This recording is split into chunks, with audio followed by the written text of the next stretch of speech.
You ever find yourself humming a jingle from a commercial you saw, like hours ago?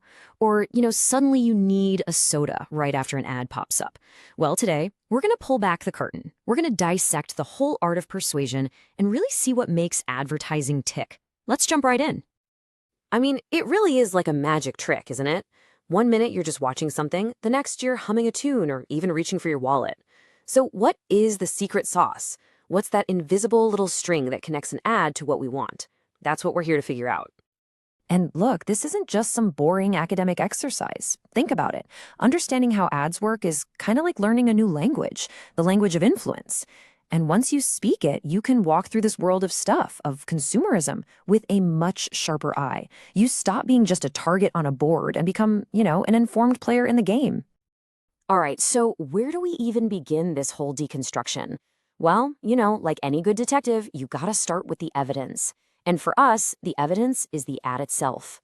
So first things first, we need to define what an advertisement really is. Let's get into the anatomy of the message. Okay, I know. You see a block of text like this and you're thinking, great, a textbook definition. But hang on, because every single word in here is actually a clue. Non-personal, that just means it's not a friend talking to you one-on-one. Paid for, pretty simple, someone's footing the bill. And persuasive, this is the big one. It's built to make you think or feel something. So you see, it's not just a message, it's a very, very carefully engineered piece of communication. So let's make this real. Think about the last car commercial you saw. The car company, that's your identified sponsor, paid for that ad. That's the paid communication. Its whole purpose was to make you want that shiny new car, right? That's the intent to influence. And it was blasted out on TV to millions of us, that's the broad audience reach, through the TV network, which is the media. See how it works? Every single ad, whether it's a massive Super Bowl spot or just a flyer for a local pizza place, it follows this exact same recipe. But here's the thing, an ad doesn't just magically appear. Nope. There is a whole team, a whole ecosystem really, of people working to bring it to life.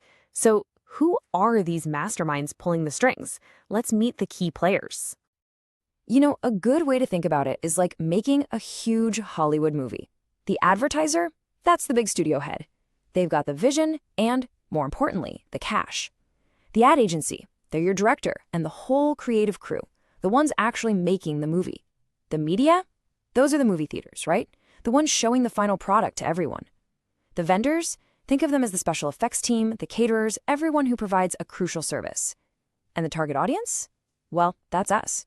We're the moviegoers. We're the ones who decide if it's a hit or a flop.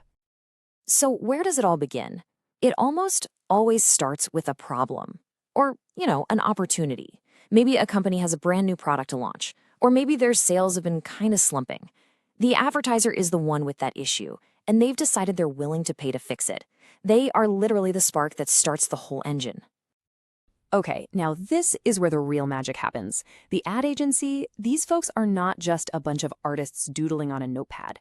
They are serious strategists. They go deep, really deep, into market research, consumer psychology, what's cool, what's not, all to find that one big idea that's actually going to connect with people.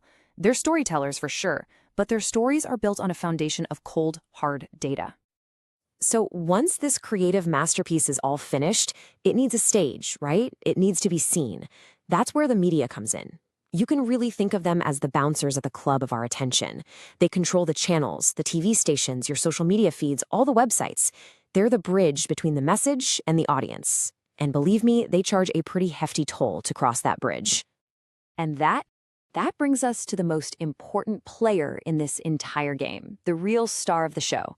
And that's you, the target audience. Seriously, every single tiny decision in this whole process, from the font they pick for a billboard to the song you hear in the commercial, it's all made with a very specific person in mind. In the end, you hold all the cards, because if you don't react, if you don't buy, the whole thing just falls apart. Okay, so we've met the team, we know who's making the ad, but how do they actually persuade us? What's the psychological playbook they're using to take us from, never heard of that, all the way to, okay, I need that right now?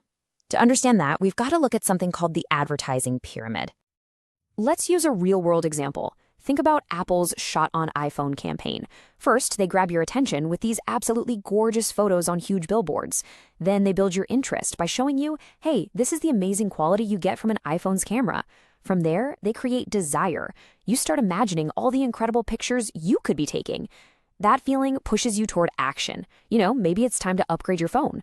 And finally, when you get that phone and you take your own amazing pictures, you get that feeling of satisfaction. And that just makes you love the brand even more.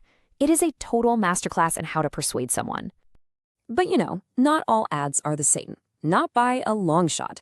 It's kind of like the animal kingdom. The world of advertising is filled with all these different species, and each one has its own unique traits and goals. So let's take a look at a couple of the most common ones you'll run into. So on one hand, you've got what we call brand advertising. These are kind of the poets of the ad world. Just think about those epic Nike ads. They aren't trying to sell you one specific pair of shoes in that moment. Nope. They're selling you a feeling, an identity, a whole lifestyle. Then on the complete other side of the spectrum, you have the auctioneers, direct response advertising. Their message is simple: act now, buy now, call now. It is all about getting you to do something immediately. And this spectrum is just huge. On one end, you've got business-to-business ads, or B2B. This stuff is like a secret language that's only spoken between companies. Then way over on the other end, you've got public service announcements, PSAs. They use all the same powerful tools of advertising, but not to make money, to actually try and make a difference. It really just shows you how flexible and powerful this whole persuasion thing can be.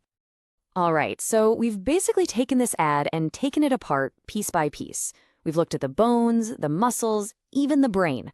Now it's time to put it all back together and see what we've really learned. It's time to turn on that new critical eye of yours. The advertising legend David Ogilvy really nailed it when he said this. The consumer is not a moron. And that, right there, is the biggest takeaway. The best ads, the ones that really work, they don't try to trick you. They try to connect with you. They respect your intelligence. They respect your feelings, your wants. It's supposed to be a conversation, not a con job. So now you've kind of got the playbook. You can look at any ad and see the code running behind it, You can spot the components, you can identify the players, you can see the psychological strategy at work. You're not just a passive consumer of media anymore. You're a critic. You're a decoder. So, here's a little challenge for you. The very next time you see an ad, don't just let it wash over you. Interrogate it. Really ask yourself, who paid for this message? What exactly are they trying to make me feel right now? What little psychological tricks are they using? And the biggest question of all, is it working on me? Now that you know the anatomy of an ad, how are you going to see the next one?